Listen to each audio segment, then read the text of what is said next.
Good morning student, welcome to online classes. तो आज हम लोग बीएससी फर्स्ट सेमेस्टर का फोर्थ जो यूनिट है अपनी कोलोइडल स्टेट, इसको पढ़ने जा रहे हैं। ठीक है, कोलोइडल स्टेट क्या होता है? हम लोगों ने अभी तक 11th-12th क्लास में ये पढ़ा था कि जो भी हमारे पदार्थ होते हैं यानी कि मैटर्स, ठीक है, जो भी हमारे पदार्थ हैं या मैटर्स हैं वो कितने पार्ट्स के पढ़े हम लोगों ने? 3 पार्ट्स में डिवाइड होते हैं। एक होता है अपना सॉलिड, दूसरा होता है लिक्विड और तीसरा है अपना गैस। तो नॉर्मली जो अपने पदार्थ हैं या मैटर्स हैं वो कितने टाइप के होते हैं? 3 टाइप्स के होते हैं, solid state, liquid state and gas state, तीनों में पाए जाते हैं। लेकिन इनके अलावा भी हमारे मैटर्स की यानी कि पदार्थ की एक और अवस्था होती है, चौथी अवस्था, जिसको हम लोग क्या बोलते हैं? Colloidal state. ठीक है, अभी तक ये चैप्टर नहीं है तुम लोगों की 11th-12th में, लेकिन बीएससी में ये तुम लोगों को दिया है। और ऐसा नहीं है कि ये बहुत ज़्यादा नया चैप्टर है, हम लोग इसके बारे में मोस्टली जानते हैं। कोलोइडल जो स्टेट है मोस्टली किस में आता है? फॉर्म, मतलब झाग। वो भी कौन है? कोलोइडल।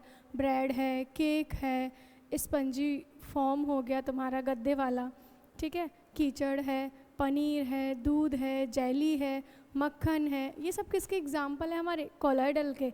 तो जो चैप्टर है कोलोइडल बहुत ज़्यादा नया नहीं है, टॉपिक्स नए हैं तुम लोगों के लिए, लेकिन ऐसा नहीं है कि तुम इसको जानते नहीं हो। तो कोलोइडल स्टेट पढ़ना है। और कोलोइडल स्टेट क्या है कि हम लोग अभी तक पढ़ चुके हैं कि पदार्थ की यानी कि मैटर्स की 3 फॉर्म होती है, 3 अवस्थाएं होती हैं, सॉलिड स्टेट, लिक्विड स्टेट और गैस स्टेट। इसके अलावा हमारे पास फिर एक साइंटिस्ट आया था, थॉमस ग्राम। ठीक है, इसके अलावा हमारे पास एक साइंटिस्ट था, थॉमस ग्राहम। थॉमस ग्राम ने क्या किया? 1861 में, थॉमस ग्राम ने 1861 में क्या किया था कि जो भी मैटर्स होते हैं, पदार्थ हैं, उनका क्या किया? इसने सॉल्यूशन बनाया और सॉल्यूशन बना के उसको फिल्ट्रेट कर करके देखा। कुछ सॉल्यूशन तो ऐसे थे जो इजीली क्या हो चुके थे? फिल्टर हो चुके थे, लेकिन कुछ सॉल्यूशन ऐसे थे जो इजीली फिल्टर नहीं होते। तो उस बेस पर डिसाइड किया इसने, किसने? थॉमस ग्राम ने, कि पदार्थ की एक और अवस्था पाई जाती है जिसको हम लोग क्या बोलते हैं? Colloidal state. अब कैसे बोलेंगे कोलोइडल स्टेट? कि थॉमस ग्राम ने 1861 में विस्तृत होने की प्रवृत्ति यानी कि फिल्ट्रेट होने की कैपेसिटी के बेस पर पूरे जो सबस्ट्रेट होता है पदार्थ, उसको कितने भाग में डिवाइड किया? 2 टाइप्स में डिवाइड किया। एक किया इसने क्रिस्टलाव और दूसरा था कोलॉइड्स। ठीक है, सबसे पहले क्या किया था इन लोगों ने? फिल्ट्रेशन की कैपेसिटी के बेस पर, on the basis of capacity on filtration, यानी कि फिल्ट्रेशन कैपेसिटी के बेस पर थॉमस ग्राम ने 1861 में जो भी मैटर्स होते हैं उसको 2 पार्ट्स में डिवाइड किया। एक तो था हमारा क्रिस्टलॉइड, एक तो था हमारा क्रिस्टलॉइड्स, ठीक है, और सेकंड था कोलॉइड्स। क्रिस्टलॉइड्स को हम क्या बोल सकते? क्रिस्टलॉइड्स को हम हिंदी में बोलते क्रिस्टलाव, क्रिस्टलाव, और कोलॉइड्स को बोलते हैं हम लोग कोलॉइड।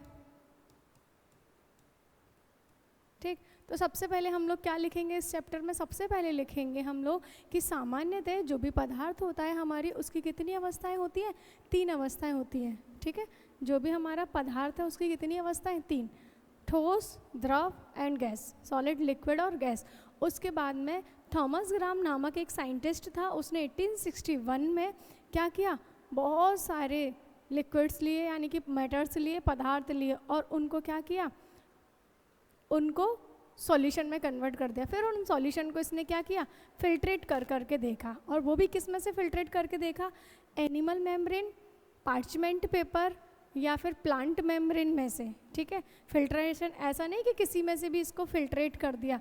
फिल्ट्रेट जो भी किया था वो किस में से किया था? एक तो एनिमल मेम्ब्रेन यूज़ की थी फिल्टर करने में, एनिमल मेम्ब्रेन, क्लियर। दूसरा कौन सा किया था इन्होंने? प्लांट मेम्ब्रेन का यूज़ किया। और तीसरा पार्चमेंट पेपर का। ये 3 चीज़ें यूज़ की थी। एनिमल मेम्ब्रेन मतलब जांतब झिल्ली, प्लांट मेम्ब्रेन मतलब पादप झिल्ली, ठीक है, वानस्पतिक झिल्ली, और पार्चमेंट पेपर मतलब चरम पत्र। अब क्या किया था, जैसे ही सॉल्यूशन बनाए सॉल्यूशन को फिल्टर कर करके देखा। कुछ सॉल्यूशन तो ऐसे होते जैसे वो इजीली फिल्टर होते जाते हैं, जैसे फॉर एग्जांपल है हमारे पास शक्कर, शुगर, और शुगर को हम लोगों ने पानी में डिज़ोल्व किया या नमक को हम लोगों ने पानी में डिज़ोल्व किया, फिर हम उसको क्या करेंगे, इन झिल्लियों में से फिल्ट्रेट करके देखेंगे, छान के देखेंगे, तो वो ईजिली क्या हो जाएगा, फिल्टर हो जाएगा। तो ऐसे मैटर्स कौन कहलाए हमारे, क्रिस्टलॉइड। ठीक है, ऐसे कौन कहलाए, क्रिस्टलॉइड। कोई भी ऐसे पदार्थ जिनके सॉल्यूशन जो थे वो एनिमल मेम्ब्रेन, प्लांट मेम्ब्रेन या पार्चमेंट पेपर में से इजीली क्या हो गए, इजीली फिल्ट्रेट हो गए, विस्तृत हो गए, क्या हो गया, वो क्रिस्टलॉइड्स कहलाए। फॉर एग्जाम्पल में लिखेंगे हम लोग, जैसे शुगर सॉल्यूशन हो गया, सोडियम क्लोराइड सॉल्यूशन हो गया, यूरिया का सॉल्यूशन हो गया, और बेस के सॉल्यूशन हो गए, क्षार आदि एसेट्रा। ठीक है, उसके बाद आता है कॉलर्ड्स। कॉलर्ड्स इसका जस्ट अपोजिट है। कॉलर्ड्स क्या होते हैं, किसी भी पदार्थ के ऐसे सॉल्यूशन जो प्लांट मेम्ब्रेन, एनिमल मेम्ब्रेन या पार्चमेंट पेपर किसी में से भी विस्तृत नहीं होते हैं, फिल्ट्रेट नहीं होंगे, इजीली होंगे तो सही लेकिन बहुत ज़्यादा देर में होंगे, तो वो कौन कहलाएंगे, कॉलर्ड्स। ठीक है, कौन कहलाएंगे, वो हमारे कॉलर्ड्स कहलाएंगे। कोई भी पदार्थ जिनके जिबिलियन, जब हम उनको एनिमल मेम्ब्रेन, प्लांट मेम्ब्रेन या पार्चमेंट पेपर में से क्या करेंगे, फिल्टर करेंगे, विस्तृत करेंगे, यानी कि छानेंगे, तो वो छनेंगे नहीं, बहुत धीमे धीमे चलते। फॉर एग्जांपल के लिए जैसे हमारे पास क्या है, स्टार्च है, प्रोटीन है या गोंद। गोंद तो तुम लोगों ने सभी ने देखा है। मोस्टली जो हमारे पास गोंद होता है उसका जो सॉल्यूशन है, अगर तुम उसको कपड़े में से या किसी में से भी छानो, ये तो जबकि प्लांट मेम्ब्रेन है, एनिमल मेम्ब्रेन है, लेकिन जो कपड़ा होता है या छलनी जो होती है हमारे घर में यूज़ करते हैं, उनके तो पोर्स काफ़ी बड़े होते हैं, फिर भी गोंद ईजिली क्या नहीं होगा, फिल्ट्रेट नहीं होगा। तो ऐसे जो पदार्थ होंगे उनके सॉल्यूशन क्या कहलाएंगे, कॉलर्ड्स। और हमको क्या पढ़ना है, कॉलर्ड्स ही पढ़ना है। तो थोड़ा बहुत समझ आया कि कॉलर्ड्स कौन है। अभी सिर्फ इतना सा पॉइंट बताया है मैंने कि जो थॉमस ग्राम है उसने क्या किया, 1861 में फिल्ट्रेशन होने की कैपेसिटी के बेस पर उसने पदार्थ को दो टाइप्स में डिवाइड किया, क्रिस्टलॉइड्स और कॉलर्ड्स। क्रिस्टलॉइड्स कौन थे, क्रिस्टलॉइड कोई भी ऐसे पदार्थ के सॉल्यूशन जो जांतब झिल्ली, वानस्पतिक झिल्ली और पार्चमेंट पेपर में से इजीली फिल्टर नहीं होते हैं, वो कौन कहलाएंगे, क्रिस्टलॉइड। सॉरी, इजीली फिल्टर हो जाते हैं वो क्रिस्टलॉइड कहलाएंगे। लेकिन कॉलर्ड्स कौन होते हैं, जो इजीली फिल्टर नहीं होते, ये तो क्या होंगे, इजीली फिल्टर हो जाएंगे। ठीक है, लेकिन ये इजीली फिल्टर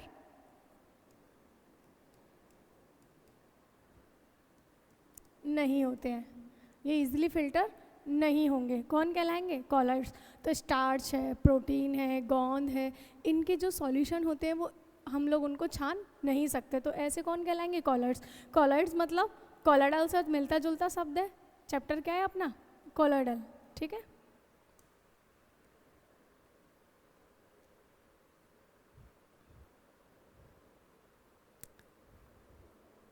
चैप्टर क्या है हमारा, कॉलॉइडल। तो हम लोगों ने कॉलॉइडल में क्या लिखना है, सबसे पहले कि सामान्यतः हमारे पास जो भी पदार्थ होता है, मैटर्स होता है, वो कितनी अवस्था में पाया जाता है, 3 अवस्था में, सॉलिड, लिक्विड और गैस। लेकिन थॉमस ग्राम एक नामक साइंटिस्ट था जिन्होंने 1861 में एक और 4th पदार्थ की स्टेट की क्या की, खोज की, जिसको हम लोग किसके नाम से जानते हैं, जिसको हम लोग बोलते हैं कॉलॉइडल, कॉलॉइडल के नाम से। अब बात आती है कॉलॉइडल होता कौन है, तो कॉलॉइडल को समझाने के लिए थॉमस ग्राम ने क्रिस्टलॉइड और कॉलॉइड्स का हेल्प ली। क्रिस्टलॉइड कौन होते हैं, जो इजीली फिल्टर हो जाएं, किस में से, एनिमल मेम्ब्रेन, प्लांट मेम्ब्रेन और पार्चमेंट पेपर में से। जबकि कॉलॉइड्स कौन होते हैं, जो इजीली फिल्ट्रेट नहीं हो पाते।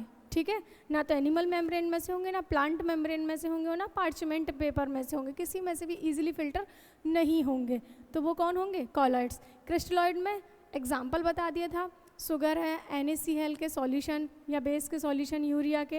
लेकिन कॉलॉइड्स में कौन आएगा, स्टार्च, प्रोटीन, गोंद एसेट्रा। क्लियर है, ये हो गया अपना थोड़ा सा इंट्रोडक्शन।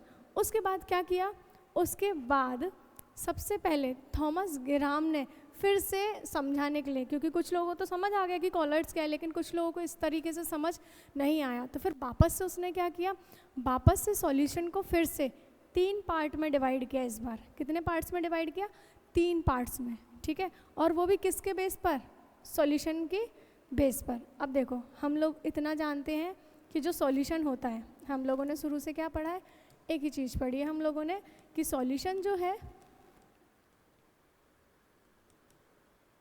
सॉल्यूशन जो है वो किससे मिलकर बनता है? Solute plus solvent. ठीक है, सॉल्यूशन जो है वो किससे मिलकर बनता है? सॉल्यूट प्लस सॉल्वेंट, यानी कि विलय और विलायक से। ठीक है, दोनों ही मीडियम है, हिंदी और इंग्लिश, इसीलिए दोनों में समझा देती हूँ मैं। सॉल्यूशन जो होता है अपना सॉल्यूट प्लस सॉल्वेंट, यानी कि विलय और विलायक से मिलकर बनता है। ठीक, अब जो अपना विलय होता है, विलायक तो हम लोग जानते हैं जो ज़्यादा मात्रा में होता है, और विलय जो कम मात्रा में होता है। जैसे अभी भी तुमको एग्जाम्पल बताया था ना, जैसे शुगर है, शुगर का सॉल्यूशन किस में बनाया था? वाटर में। वाटर कौन हो गया? सॉल्वेंट, विलायक, और शुगर कौन हो गई? विलय, यानी कि सॉल्यूट। तो अब क्या किया था थॉमस ग्राम ने? फिर से सॉल्यूशन को 3 पार्ट्स में डिवाइड किया। ठीक है, किसके बेस पे? On the basis of the particle size of solute, यानी कि सॉल्यूट के पार्टिकल की साइज के बेस पर थॉमस ग्राम ने वापस से सॉल्यूशन को 3 भागों में डिवाइड किया। किसके बेस पर? On the basis of size of particle. किसके बेस पर? On the basis of size of particle of solute. ठीक है, यानी कि विलय पदार्थ के कणों की आकार के आधार पर कितने भागों में डिवाइड किया? 2 भागों में, सॉरी 3 भागों में डिवाइड कर दिया था। On the basis of size of particle of solute. Solute के जो पार्टिकल्स होते हैं उनके साइज के बेस पर क्या किया था? 3 भागों में फिर से सॉल्यूशन को डिवाइड किया। किसने? थॉमस ग्राम ने। ठीक है, अब क्या किया उसने? 3 भाग कौन कौन से थे? सबसे पहला था हमारा सस्पेंशन। सस्पेंशन ऐसा कर दो ट्रू। सबसे पहला जो सॉल्यूशन था वो कौन सा था? True solution. ठीक है, सबसे पहला सॉल्यूशन कौन सा है? ट्रू सॉल्यूशन, जिसको हम लोग हिंदी में क्या बोलते हैं? वास्तविक सॉल्यूशन। वास्तविक विलयन। सेकेंड टाइप है हमारा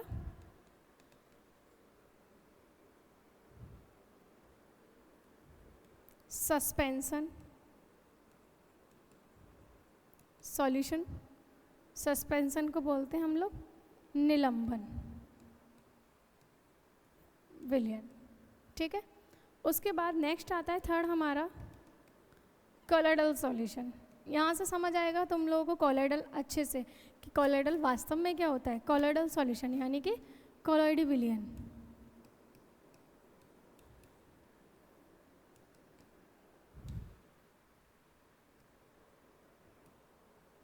क्या आ जाएगा यहाँ से? कोलोइडी विलयन। तो देखो, on the basis of the particle size, particle के साइज के बेस पर है।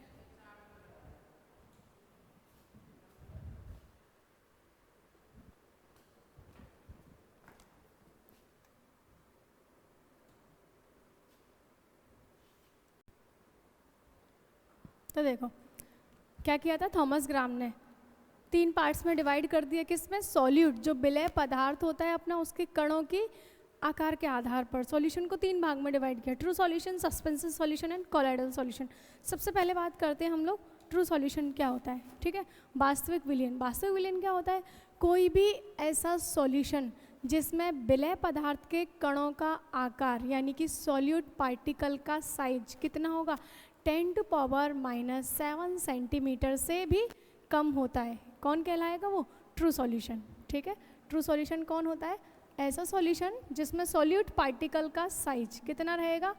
10⁻⁻7 सेंटीमीटर से भी कम होता है इसका साइज। अगर दूसरे लैंग्वेज में बोले हम लोग तो 10 एंगस्ट्रॉम से भी कम।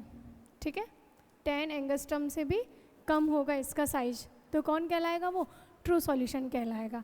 अब ट्रू सॉल्यूशन जो होता है उसमें इस पार्टिकल का साइज इतना छोटा होता है, इतना छोटा होता है कि आंखों से तो देखने की दूर बात, हम लोग उसको पावरफुल माइक्रोस्कोप के द्वारा भी नहीं देख सकते। ठीक है, तो क्या कहेंगे हम लोग, ट्रू सॉल्यूशन क्या होता है, कोई भी ऐसा सॉल्यूशन जिसमें विलय पदार्थ यानी कि सॉल्यूट पार्टिकल का साइज कितना होगा, 10⁻⁷ सेंटीमीटर से भी कम होगा, लेस देन 10⁻⁷ सेंटीमीटर, या फिर 10 एंगस्ट्रम से भी कम होगा, तो वो कौन कहलाएगा हमारा वास्तविक विलयन यानी कि ट्रू सॉल्यूशन। और जो ट्रू सॉल्यूशन होता है हमारा, उसमें पार्टिकल का जो साइज है वो बहुत बहुत बहुत ज़्यादा छोटा होता है कि हम लोग उसको आंखों से क्या, जो पावरफुल माइक्रोस्कोप होते हैं उनसे भी नहीं देख सकते। माइक्रोस्कोप मतलब सूक्ष्मदर्शी से भी हम लोग नहीं देख पाएंगे उनको, ठीक।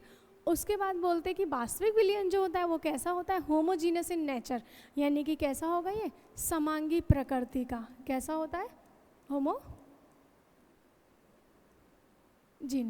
ठीक है, समांगी प्रकृति का होता है ये, होमोजीनस इन नेचर। समांगी प्रकृति क्या होती है, कोई भी सॉल्यूशन जिसमें सॉल्यूट पार्टिकल पूरी तरीके से सॉल्वेंट में डिसॉल्व हो, क्या कहलाएगा वो, होमोजीनस। तो सबसे पहली प्रॉपर्टी पता चल गई कि ट्रू सॉल्यूशन कौन होते हैं, कोई भी ऐसा सॉल्यूशन जिसमें पार्टिकल का साइज 10 एंगस्ट्रम से कम या फिर 10⁻⁷ सेंटीमीटर से भी कम होगा उसका साइज, कौन कहलाएगा, ट्रू सॉल्यूशन। और ट्रू सॉल्यूशन जो होता है वो कैसा होता है, होमोजीनस इन नेचर। और दूसरी बात कि इनके पार्टिकल का साइज बहुत छोटा है, आंखों से तो हम लोग देखने की बात ही नहीं कर सकते, ये पावरफुल माइक्रोस्कोप से भी नहीं दिखेंगे। सेकंड बात आती है, सेकंड है अपना सस्पेंशन सॉल्यूशन। सस्पेंशन सॉल्यूशन क्या होता है, कोई भी ऐसा सॉल्यूशन, सस्पेंशन की बात करें तो कोई भी ऐसा सॉल्यूशन जिसमें सॉल्यूट पार्टिकल का जो साइज है वो 10⁻⁵ सेंटीमीटर से भी अधिक होता है, ठीक है, यानी कि मोर देन 10⁻⁷ सेंटीमीटर, या फिर एंगस्ट्रम की बात करें तो 2000 एंगस्ट्रम से भी ज़्यादा होगा, तो कौन कहलाएगा वो, सस्पेंशन सॉल्यूशन। अब तुम लोग डिसाइड ही कर सकते हो कहाँ तो 10 एंगस्ट्रम से छोटा और कहाँ 2000 एंगस्ट्रम से भी बड़ा, ठीक है। तो कोई भी ऐसा सॉल्यूशन जिसमें सॉलिड पार्टिकल का जो साइज है वो 2000 एंगस्ट्रम से ज़्यादा या 10⁻⁷ सेंटीमीटर से भी ज़्यादा होता है, कौन कहलाएंगे वो, सस्पेंशन सॉल्यूशन। और अपने जो सस्पेंशन सॉल्यूशन है वो कैसा होता है, हेट्रोजीनस इन नेचर, होमोजीनस नहीं होता, ये कैसा होता है अपना, हेट्रोजीनस इन नेचर होता है। दूसरी बात ये आती है कि ये जो सस्पेंशन सॉल्यूशन है इसके पार्टिकल का जो साइज है वो बहुत ज़्यादा बड़ा होता है, ठीक है, ये कैसा होता है, हेट्रोजीनस इन नेचर तो होता ही होता है। दूसरी बात, इसके पार्टिकल का साइज क्या होता है, बहुत ज़्यादा बड़ा, तो इसको तो हम लोग नेक्ड आइज, नग्न आँखों से भी क्या कर सकते हैं, डायरेक्टली देख सकते हैं। इसके लिए किसी माइक्रोस्कोप वगैरह की ज़रूरत नहीं है, नॉर्मली हमको दिख जाएगा, इतना बड़ा साइज है, ठीक है। तो ये हो गया सस्पेंशन सॉल्यूशन। उसके बाद आता है कोलॉइडल सॉल्यूशन। अब याद रखना, ट्रू सॉल्यूशन मतलब 10 एंगस्ट्रम से कम, सस्पेंशन मतलब 2000 एंगस्ट्रम से ज़्यादा। तो अब जो बीच का साइज है 10 से 2000 के बीच का, वो कौन हो जाएगा, कोलॉइडल। तो कोलॉइडल कौन होते हैं, कोई भी ऐसा सॉल्यूशन जिसमें सॉल्यूट पार्टिकल का जो साइज है वो 10⁻⁷ सेंटीमीटर से तो अधिक रहेगा, ठीक है, 10⁻⁷ सेंटीमीटर से अधिक, ठीक, 10⁻⁷ सेंटीमीटर से अधिक है और 10⁻⁵ सेंटीमीटर से कम रहेगा इसका साइज। कहने का मतलब कहाँ से कहाँ तक, 10 से 2000 एंगस्ट्रम के बीच का जो साइज होगा वो कौन होगा, कोलॉइडल साइज, ठीक है। और जो कोलॉइडल साइज है वो कैसा होता है, हेट्रोजीनस इन नेचर, ठीक। और हेट्रोजीनस इन नेचर है तो अब बात क्या हुई कि सस्पेंशन के साइज को तो घटा दो और ट्रू सॉल्यूशन के साइज को क्या कर दो, बड़ा कर दो, तो जो सॉल्यूशन बनेगा वो कौन हो जाएगा, कोलॉइडल सॉल्यूशन, ठीक है। और कोलॉइडल सॉल्यूशन की अगर हम लोग बात करते हैं, एक मिनट,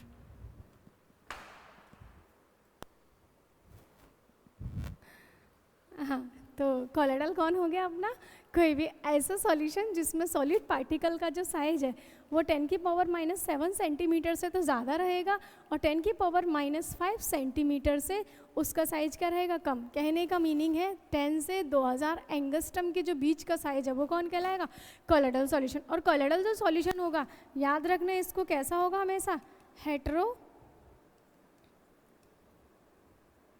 जीनस इन नेचर, ठीक है। कोलोइडल सॉल्यूशन जो होगा वो कैसा होगा, बिस्मांगी प्रकृति का, हेट्रोजीनस इन नेचर। अब अगर इसको देखने की बात की जाए तो हम इसको नॉर्मली आइज से नहीं देख सकते, लेकिन पावरफुल माइक्रोस्कोप से हम लोग इसको ज़रूर देख सकते हैं, ठीक है। तो तीनों का साइज पता चल गया, नेचर पता चल गया, और तीनों का देखने की विजिबिलिटी मतलब दृश्यता पता चल गई कि इसको हम लोग कैसे देख सकते हैं। तो अब समझ आ गया होगा कि कोलोइडल सॉल्यूशन क्या होता है। कोलोइडल सॉल्यूशन वो होता है जिसमें सॉलिड पार्टिकल का साइज 10⁻⁻7 सेंटीमीटर से तो ज़्यादा होगा, 10⁻⁻5 सेंटीमीटर से कम होगा। 10 से 2000 एंगस्ट्रम के बीच का साइज कौन कहलाएगा, कोलोइडल सॉल्यूशन। और नेचर कैसा होता है, हाइड्रोजीनस इन नेचर। देखने की बात करें तो हम इसको नॉर्मली आइज से नहीं देख सकते, लेकिन हाँ माइक्रोस्कोप से हम लोग इसको ईजिली देख पाएंगे। ये हो गया कोलोइडल सॉल्यूशन। तो अब हम लोग समझ गए कि चैप्टर जो है वो कौन है, कोलोइडल, और हमको क्या पढ़ना है, कोलोइडल के बारे में पढ़ना है। तो इस पूरे चैप्टर में कोलोइडल पढ़ना है, और कोलोइडल का अब हमको साइज पता चल गया कि कोलोइडल जो भी होगा पार्टिकल्स उसका साइज कितना होना है, 10 से 2000 एंगस्ट्रम के बीच का साइज रहेगा। That's clear. तो ये हो गया अपना। अगर इसकी हम लोग बात करें, ये ट्रू सॉल्यूशन, सस्पेंशन और कोलोइडल, इसके लिए छोटा सा डायग्राम है। सबसे पहले क्या पढ़ा है, ट्रू सॉल्यूशन। ट्रू सॉल्यूशन अगर हम लोग इसमें से देख पा रहे हैं तो हम लोग डिसाइड कर पाएंगे ट्रू सॉल्यूशन कौन था, जिसमें पार्टिकल का साइज क्या था, बहुत ज़्यादा छोटा, बहुत छोटा मतलब 10⁻⁻7 सेंटीमीटर से भी उसका साइज क्या था, कम था। तो ये दिख रहा होगा, 10⁻⁻7 सेंटीमीटर से भी इसके साइज को क्या कर दो, कम कर दो। लगभग लगभग जो इसका साइज है वो कितना रहता है, 10⁻⁹ सेंटीमीटर तक, ठीक है। तो ये कौन हो गया अपना, ट्रू सॉल्यूशन हो गया। कौन हो गया ये अपना, ट्रू सॉल्यूशन। ये हो गया अपना ट्रू सॉल्यूशन। उसके बाद अगर हम लोग बात करते हैं कि सस्पेंशन क्या था, सेकंड सस्पेंशन वो था जिसमें कोलोइडल पार्टिकल का साइज 10⁻⁻7 सेंटीमीटर से भी बड़ा होगा, 10⁻⁻5 सेंटीमीटर से भी क्या हो गया, बड़ा। और इसका जो साइज है लगभग रहता है 10⁻⁻5 से 10⁻3 सेंटीमीटर के बीच का। तो ये कौन हो गया अपना, सस्पेंशन सॉल्यूशन, ठीक है। ये हो गया सस्पेंशन सॉल्यूशन। अब कौन बचा, कोई भी ऐसा सॉल्यूशन जिसमें पार्टिकल का साइज क्या रहेगा, 10⁻⁻7 सेंटीमीटर से तो बड़ा है, लेकिन 10⁻⁻5 सेंटीमीटर से छोटा है, यानी कि 10 से 2000 एंगस्ट्रम के बीच का साइज। ये कौन हो गया अपना, कोलोइडल सॉल्यूशन, ठीक है। ये कौन हो गया हमारा, कोलोइडल सॉल्यूशन। तो ये छोटा सा डायग्राम था इन तीनों का कि ट्रू सॉल्यूशन, सस्पेंशन और कोलोइडल। तो तुम लोग इसको बना लेना। पहले ये इन तीनों के बारे में लिखना है हम लोगों को। नोट्स में ऑलरेडी क्लास में प्रोवाइड करा चुकी हूँ, और जो मैंने बोला है वही नोट्स है इसमें, और उसके बाद ये डायग्राम हो गया। चलो नेक्स्ट जो आता है, नेक्स्ट क्या आएगा, डिफरेंस। किस में करना है, difference between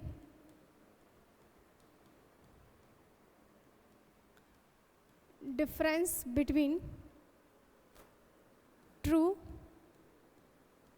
and colloidal solution, ठीक है। नेक्स्ट आ जाएगा difference between true solution and colloidal solution. True solution और कोलोइडल सॉल्यूशन के बीच में डिफरेंस क्या क्या है, ये क्वेश्चन है हमारा, और यहाँ से बहुत ज़्यादा क्वेश्चन आते हैं इस टॉपिक से कि ट्रू में और कोलोइडल सॉल्यूशन में क्या कीजिए, डिफरेंस कीजिए। तो सबसे पहली बात करें हम लोग, एक साइड लिखेंगे ट्रू सॉल्यूशन और दूसरी साइड कोलोइडल सॉल्यूशन। एक हो गया अपना ट्रू सॉल्यूशन,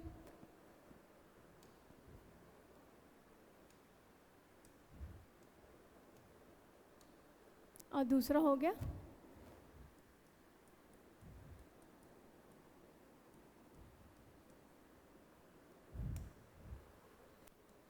कोलोइडल सॉल्यूशन, ठीक है। और यहाँ हम लोग लिख लेंगे करैक्टर्स, यानी कि प्रॉपर्टीज़, किस में क्या पाया जाएगा। तो यहाँ हो गया अपना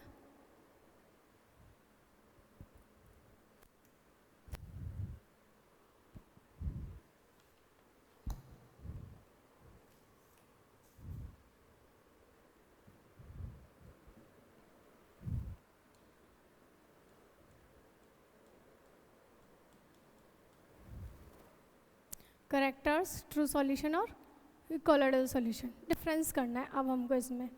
कैसे करेंगे हम लोग डिफरेंस? सबसे पहले मैंने तुम लोगों को डेफिनेशन दी थी। डेफिनेशन में क्या बताया था कि ट्रू सॉल्यूशन और कोलोइडल सॉल्यूशन होते क्या हैं, ठीक है। डेफिनेशन में हम लोगों ने लिया था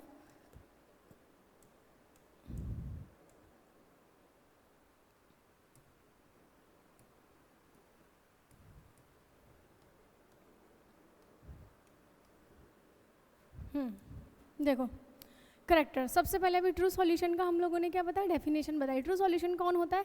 जिसमें पार्टिकल का जो साइज है वो कैसा होगा, 10 की पावर -7 सेंटीमीटर से भी कम, और कोलोइडल में क्या होगा, 10 की पावर -5 सेंटीमीटर से तो कम लेकिन 7 सेंटीमीटर से ज़्यादा। तो सबसे पहला जो डिफरेंस आता है वो किसके बेस पर आएगा, साइज ऑफ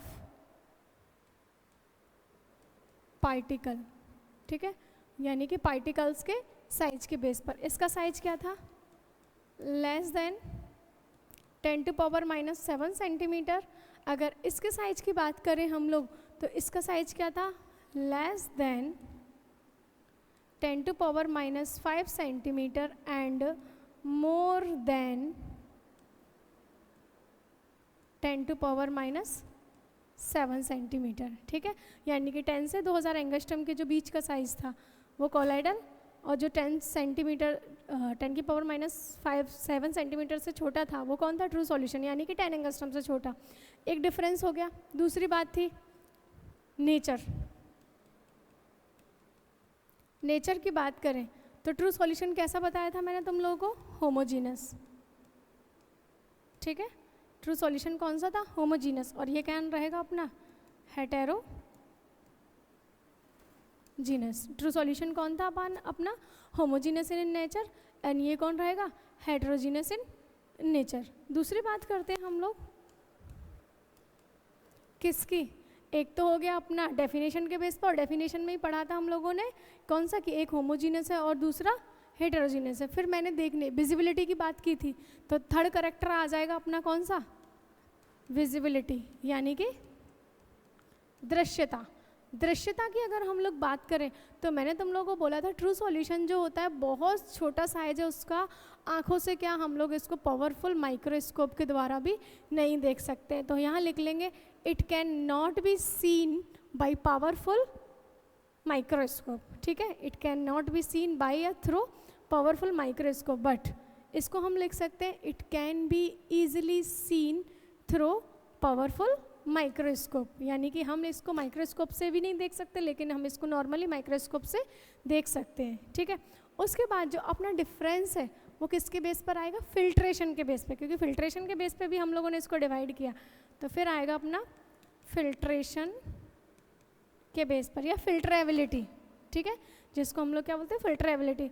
तो किस में पाया जाएगा, फिल्ट्रेशन के बेस पर अगर हम लोग बात करें तो फिल्ट्रेशन के बेस पर अगर हम लोग बात करें तो देखो अब तुम लोग खुद ही देख सकते हो ट्रू सॉल्यूशन के पार्टिकल का जो साइज है बहुत बहुत बहुत ज़्यादा छोटा है, वो easily plant membrane, animal membrane, parchment paper में से फिल्ट्रेट हो जाएगा, ठीक है। लेकिन कोलोइडल पार्टिकल का जो साइज है वो ट्रू सॉल्यूशन से काफ़ी बड़ा रहेगा, 10 से 2000 एंगस्ट्रम के बीच का हो सकता है।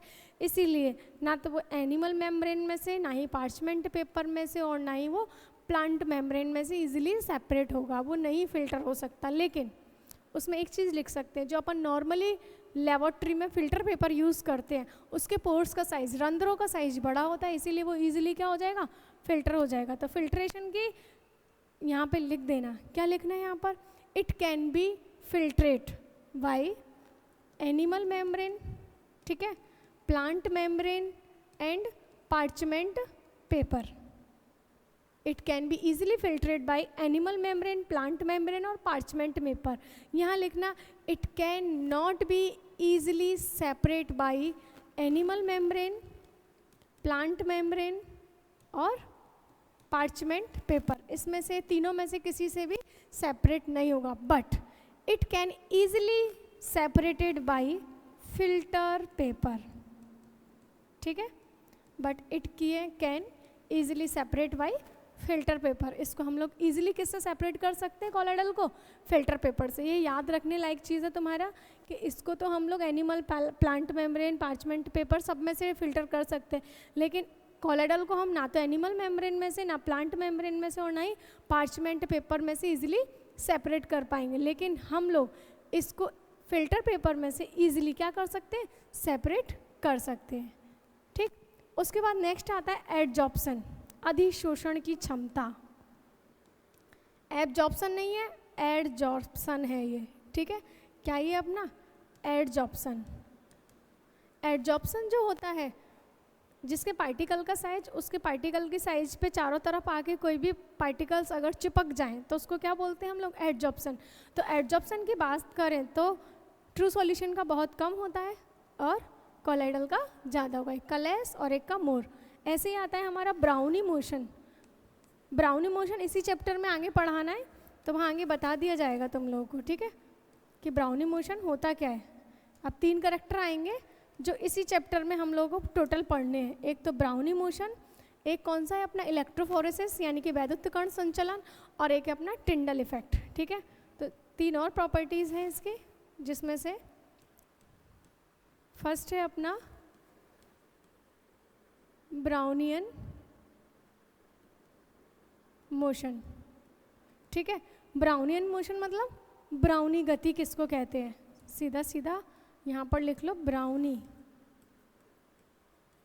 मोशन। सेकंड नेक्स्ट जो है वो कौन सा रहेगा अपना? इलेक्ट्रोफोरेसिस,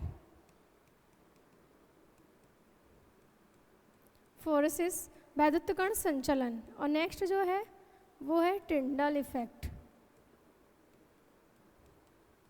ये सब है, ये तीनों जो टॉपिक है, ब्राउनी मोशन, इलेक्ट्रोफोरेसिस और टिंडल इफेक्ट, ये सब तुमको इसी चैप्टर में पढ़ाने। ब्राउनी मोशन का मैं तुमको थोड़ा सा आइडिया दे देती हूँ कि सॉल्यूशन में जो भी सॉल्यूट पार्टिकल होते हैं, विलय पदार्थ, उसके कण जो होते हैं वो सीधी सीधी डायरेक्शन में नहीं चलते, इधर चलेंगे, टकराएंगे, फिर रास्ता चेंज करेंगे, फिर टकराएंगे, फिर रास्ता चेंज करेंगे। तो उनकी जो जिगजैग गति होती है, ठीक है, किसी भी सॉल्यूशन में सॉल्यूट पार्टिकल की जो जिगजैग मोशन होता है उसी को क्या बोलते हैं हम लोग? ब्राउनी मोशन कहते हैं। ठीक है, क्या बोलेंगे हम लोग उसको? ब्राउनी मोशन कहेंगे। तो ब्राउनी मोशन ट्रू सॉल्यूशन तो रिप्रेजेंट नहीं करेगा, लेकिन कॉलोइडल सॉल्यूशन इसको रिप्रेजेंट करता है। क्लियर? ऐसे इलेक्ट्रोफोरेसिस है। इलेक्ट्रोफोरेसिस मतलब कुछ नहीं है, करंट फ्लो करना होता है कॉलोइडल में, तो कॉलोइडल पे चार्ज होता है, प्लस माइनस के पास जाएगा, माइनस प्लस के पास जाएगा, इसी तरीके से। तो ये ट्रू सॉल्यूशन रिप्रेजेंट नहीं कर सकता, ये करेगा। तो यहाँ क्या लिखेंगे ब्राउनी मोशन में? It does not display, it can display, it does not. ऐसे इलेक्ट्रोफोरेसिस में it does not display and it display. ऐसे ही इधर कर देंगे टिंडल इफेक्ट में, ये जो कॉलोइडल वास्तविक विलयन है ये प्रदर्शित नहीं करता, यानी कि इट डज नॉट डिस्प्ले। लेकिन टिंडल इफेक्ट कौन प्रेजेंट करता है? Colloidal solution. तो उसमें लिख देंगे इट कैन डिस्प्ले। ठीक है, टिंडल इफेक्ट क्या होता है? टिंडल इफेक्ट सभी लोग जानते हो, किसी भी रोशनदान या छिद्र में से सूर्य के प्रकाश आते दिखाई दे तो उसमें धूल मिट्टी के कण क्या होते हैं? चमकते हुए दिखाई देते हैं। वैसे तो नॉर्मली दिखाई नहीं देते, उसको क्या बोलते हैं? Tyndall effect. तो ये हमारा किसका डिफरेंस हो गया? कॉलोइडल का और ट्रू सॉल्यूशन का डिफरेंस। ठीक है, क्या डिफरेंस है कॉलोइडल और ट्रू सॉल्यूशन में? सबसे पहला डिफरेंस किसके बेस पर था? साइज ऑफ पार्टिकल के बेस पर, यानी कि हमारा जो पार्टिकल का साइज है तो ट्रू सॉल्यूशन में कितना था? 10 एंगस्ट्रम से छोटा था, और इसमें 10 से 2000 एंगस्ट्रम के बीच का साइज। प्रकृति थी जो नेचर, वो ट्रू सॉल्यूशन का कैसा था? समांगी, और ये कैसा था? विषमांगी। विजिबिलिटी, ट्रू सॉल्यूशन को हम लोग पार्टिकल के साइज को नहीं देख सकते, ना तो पावरफुल माइक्रोस्कोप से, लेकिन it can easily display by the microscope. Filtration, तो ये animal membrane, plant membrane, parchment paper सभी में से इजीली फिल्टर हो जाएगा, लेकिन ये फिल्टर नहीं होगा। किस में से हो सकता है? लेकिन फिल्टर पेपर में से इजीली फिल्टर हो सकता है। उसके बाद एडजॉर्प्शन। एडजॉर्प्शन की बात करेंगे तो एडजॉर्प्शन जो है वो क्या होगा? यहाँ तो ट्रू में कम होता है, लेकिन कॉलोइडल में क्या होगा? काफ़ी ज़्यादा होगा। Brownie motion, brownie motion true solution represent नहीं करेगा, कॉलोइडल करेगा। ऐसे इलेक्ट्रोफोरेसिस भी ट्रू सॉल्यूशन प्रेजेंट नहीं करता, कॉलोइडल करता है। और सेम उसी तरीके से टिंडल इफेक्ट भी कॉलोइडल शो नहीं करता, कौन करता है? अपना ट्रू सॉल्यूशन इसको इजीली क्या कर देता है? शो करता है। तो ये अपना हो गया difference between colloidal and true solution. ठीक है, थैंक यू।